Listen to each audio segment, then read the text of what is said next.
Halo semuanya, balik lagi sehat terus dan lancar juga kegiatannya. Teman-teman, Roy Suryo lagi nih. Jadi memang Roy Suryo itu kita udah tahu lah ya, mempermasalahkan pendidikan Mas Gibran yang di luar negeri. Yang memang ujung-ujungnya yaitu mempermasalahkan ijazah Mas Gibran. Padahal udah banyak keterangan, udah ada fakta-fakta bagaimana prosesnya pembelajaran di luar negeri, terutama yang di Singapura. Kemarin kita lihat ya dari mahasiswa lulusan Singapura yang sealma mater sama Mas Gibran, tapi kayaknya nggak didenge sama Roy Suryo. Tahu nggak didenge, nggak didengar ya.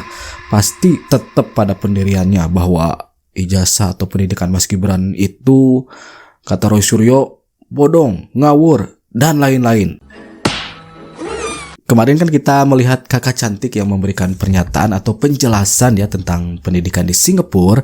Nah, kali ini ada Ibu Inalim. Beliau adalah seorang penasihat senior di dunia pendidikan, kemudian pernah bekerja di Australia. Pokoknya berkecimpung di dunia pendidikan selama puluhan tahun. Menjelaskan bagaimana proses pendidikan di luar negeri yang dimana itu ada hubungannya dengan Mas Gibran. Makanya kita lihat videonya. Gak rela orang Indonesia dibohongi orang gak logis ini. Kalau manusia seperti ini, SMA kok disalahkan universitas. Logika mana? kamu kan saya serahkan ijazah dari UTS itu hanya UTS itu perguruan tinggi ya, ada. sekarang tanya kenapa Dikdasmen hanya Itu aja gak bisa jawab. Tahu arti universitas gak? Anda yang nggak ngerti. Nah iya tahu arti universitas gak? Gak ngerti dia. Ya sebetulnya saya ogah ya ikut-ikutan komen dalam isu ijazah palsu karena ini jelas ranah politis. Tapi ketika Pak Roy Suryo mempertanyakan ini logikanya di mana dan ini kebetulan memang ranah saya merasa perlu meluruskan. Karena penyesatan yang dikampanyekan terus-terusan itu lama-lama menjadi seolah kebenaran. Saya sudah 24 tahun berkecimpung di dunia pendidikan internasional dan saat ini menjadi penasehat senior pendidikan lintas negara atau istilahnya transnational education. Sebelumnya saya juga pernah bekerja 9 tahun di Universitas Australia. Begini jelasinnya Pak Roy ya, ijazah SMA Indonesia ataupun negara lain tidak selalu diakui setara dengan SMA di Australia. Karena itu banyak universitas di sana membuka jalur pathway program, semacam matrikulasi. Yang disebut foundation. Program ini setara dengan kelas 12 di Indonesia. Contohnya, University of Melbourne punya Trinity College yang menawarkan foundation. UTS, University of Technology Sydney, punya program foundation yang dikelola oleh InSearch. InSearch memang bukan universitas, tapi pathway menuju universitas. Dalam praktiknya, banyak siswa Indonesia yang bahkan selesai kelas 11 itu langsung berangkat ke InSearch.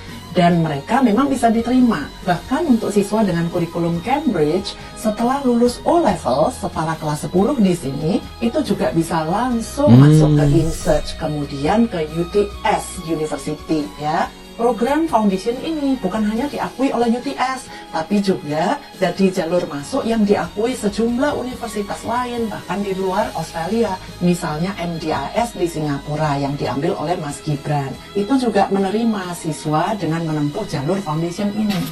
Jadi, kalau memang mau mencari kebenaran, nggak sulit kok. Program InSearch ini bahkan ada di Indonesia, ditawarkan lewat UIC College. Silahkan monggo, bisa langsung dicek ke sana tanpa berdebat panjang lebar. Tapi kalau memang mau mencari kebenaran ya. Luar biasa, berkecimpung di dunia pendidikan 20 tahun lebih, kemudian menjadi penasihat senior lintas negara dan tahu bagaimana proses pendidikan di luar negeri tentunya teman-teman. Nih harus didengerin sama Roy Suryo. Ya tapi kita tahu sendirilah, Roy Suryo nggak bakal percaya dengan hal seperti ini. Tetap pada pendiriannya yang selalu mencari pembenaran. Padahal Mas Gibran itu sudah memperlihatkan ijazahnya di depan wartawan, di media, dipoto, kemudian diwawancara. Sambil diwawancara Mas Gibrannya, ya ini tetap dipermasalahkan. Makanya Pak Jokowi tidak mau memperlihatkan ijazahnya kepada Roy Suryo CS. Nanti diperlihatkannya di pengadilan jika diminta, teman-teman. Kait dengan sekarang melebar sesuai topik yang melebar ke Gibran, sebenarnya secara pengetahuan logika umum lah atau common sense, ini kan menjadi ridiculous gitu. Dulu Bambang Tri tahun 2022 menuduh ijazah SD, SMP, SMA Pak Jokowi palsu semua. Iya, ditulis Lalu seperti masuk itu. kelompok TPUA dan Bang Roy bilang yang S1 palsu juga. Sekarang ada lagi mantunya palsu juga. Kok masa bisa sebegitunya gitu ya? Setega itunya gitu ya. Jadi biar juga publik bisa menilai gitu. Apa yang selama ini dilempar ini, isu ini, apakah memang untuk mencari kebenaran atau memang sekedar memojokkan Pak Jokowi. Oke, Ya, kenapa nah, setega itu ya? Ketiga, Mbak, di satu lagi yang saya tambahkan bahwa selama ini kami juga nggak buat gaduh, Mbak. Waktu tahun 2023, Pak Jokowi digugat oleh Bang Egy Sujana, selesai putus, kami pikir setelah Pak Jokowi pensiun selesai. Beliau sudah dengan anak cucu di Solo, tahu-tahu akhir tahun kemarin, teman-teman TPUA bikin laporan di Barreskrim. Setelah itu, masuk lagi gugatan di Surakarta, masuk lagi gugatan di Sleman. Masuk lagi gugatan CRS lagi nih oleh Bang Zuban. Masuk lagi sekarang gugatan untuk Gibran gitu ya. Bahkan kami di RP lagi oleh Bang Roy Suryo di Polda. Pak Jokowi tidak reaktif. Ya, menghormati semua hak hukum dan beliau sebagai warga negara mengikuti semua proses. Dan ketika Pak Jokowi melaporkan Roy Suryo CS, satu langkah. Wah, riuhnya bukan main itu Roy Suryo CS.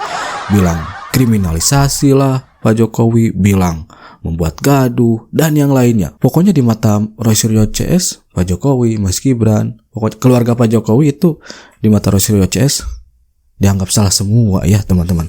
Segala hormat ke Pak Suban ya. Pak Suban ini kan katanya orang hukum ya. Katanya orang hukum.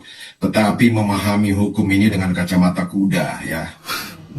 Tidak komprehensif. Minta maaf Pak Suban. Kalau orang-orang seperti Pak Suban ini semua tampil di publik ini, rusuh republik ini. Saya mau jelaskan pertama gini, izin. Syarat menjadi presiden dan wakil presiden, coba baca di UUD NRI hasil amandemen pasal 6 dan pasal 6A. Itu clear pertama ya.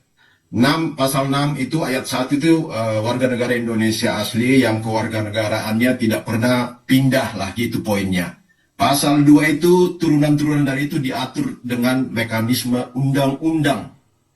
Pasal 6A ya, itu tadi pasal 6. Pasal 6A itu ayat 1 pasangan presiden dan calon presiden itu satu pasang. Ya, nggak bisa dipisah. Yang kedua, mekanismenya diatur dengan undang-undang. Itu dulu poin konstitusi kita. Kemudian turunan undang-undang itu ya, ini saya ajarin nih Pak Subang supaya jangan salah. Undang-undang turunannya dari UUD 45 itu pelaksana pemilu itu Undang-Undang Pemilu nomor 7 tahun 2013. Biar Pak Subang ajar nih. Tadi sudah disebut di pasal 169 sekian banyak syarat-syarat administrasi itu salah satu syaratnya di ayat R ya, ayat R kecil itu tadi sudah dijelaskan. Minimal atau pendidikan itu serendah-rendahnya atau minimal SMA atau madrasah atau yang sederajat.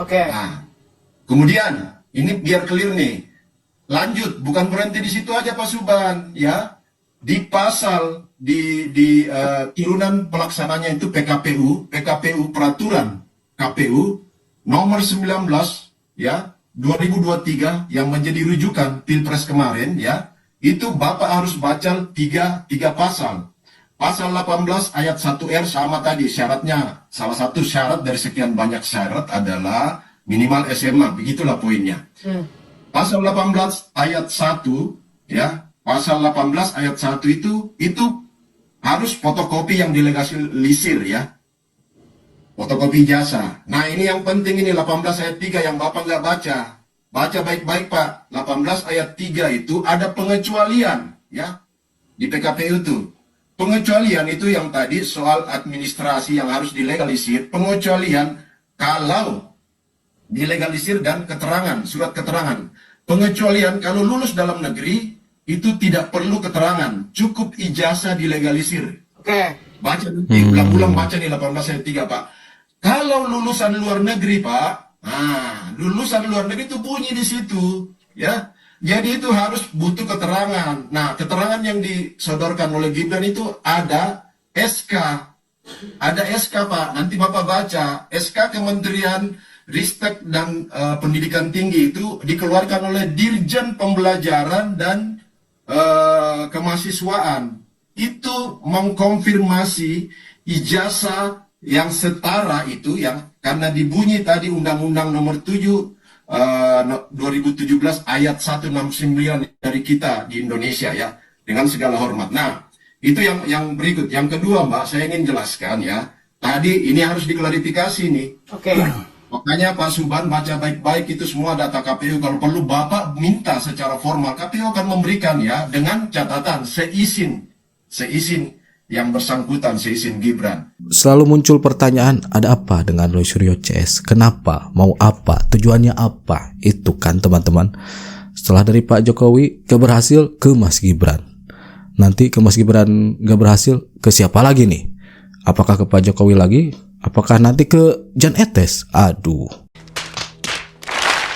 Kalau Mas Gibran sih seperti biasa menjalankan tugasnya sebagai wakil presiden ya teman-teman. Menjalankan apa yang diinstruksikan oleh Pak Prabowo Subianto sebagai presiden kita. Dan menjalankan visi misinya tentunya. Kalau Roy Suryo CS ya masih dalam ranah ini ijazah teman-teman, mempersoalkan ijazah.